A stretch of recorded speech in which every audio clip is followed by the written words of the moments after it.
Why does humanity keep returning to steel, when history has repeatedly proven that steel can be pierced, burned, and abandoned on fields of death?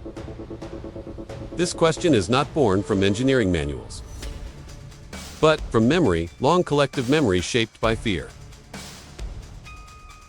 Fear of exposure, fear of standing unprotected in the open. Before organized violence, before tanks became symbols of modern military power, warfare was an exercise in vulnerability. Soldiers walked, ran, and died in plain sight. Then came an attempt to defy that fate, not with courage alone, but with machines.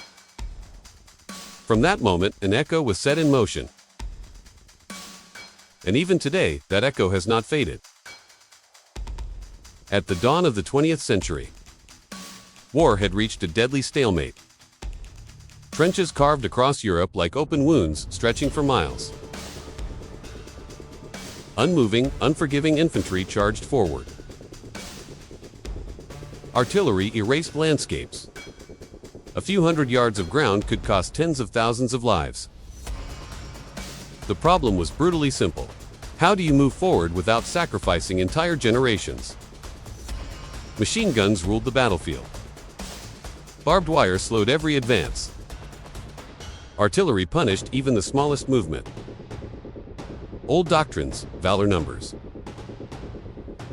Frontal assaults no longer worked. Change was no longer a matter of innovation. It was a matter of survival. The idea of the tank did not emerge from triumph, but from desperation. Engineers and officers began imagining something radical, a mobile fortress that could cross shattered ground, shield soldiers from fire, and bring weapons directly into the heart of enemy defenses.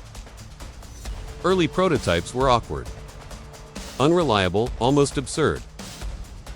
Engines failed, tracks broke. Speed was painfully slow. Many commanders dismissed the concept as an expensive curiosity, a mechanical beast with no place in modern war. But history often advances through imperfect beginnings. Behind the doubt lingered a quiet conviction: if protection could move, the battlefield itself could be rewritten. When tanks first appeared in combat, they did not arrive as conquerors. They emerged through smoke and confusion, lumbering forward, often breaking down before reaching their objectives. Tactically, their impact was limited. Psychologically, it was profound. Infantry facing advancing steel, impervious to rifle fire, experienced something unfamiliar. Fear, without a clear answer. Those following behind the tanks felt something equally rare: shelter in a place that had never offered it before. The tank did not win the war, but it proved a principle that could not be undone. Protection and movement no longer had to be separate. Adversaries adapted as they always do. Anti-tank guns emerged, mines multiplied. Ambush tactics evolved. Every layer of armor invited a new method of destruction. And with each challenge, the tank changed. Armor grew thicker then smarter. Cannons became larger, more precise. Mobility improved, doctrine evolved. Tanks stopped operating alone and became part of a combined system, integrated with infantry, artillery, and eventually air power. Modern war ceased to be about a single, decisive weapon. It became a relentless conversation between adaptation and annihilation. The turning point came when militaries realized that tanks were not merely vehicles. They were ideas made of steel. They represented control of space, the ability to advance, to endure, and to force the enemy to respond. From that moment forward, warfare could not return to what it had been. Even as new threats emerged: precision missiles, drones, smart munitions, the tank remained central to strategic thinking. Its value lay not in invincibility but in consequence. A tank demands planning, coordination, and human judgment. It punishes recklessness and rewards discipline. Today, tanks still roll across modern battlefields. Not because they are indestructible, but because they remain relevant.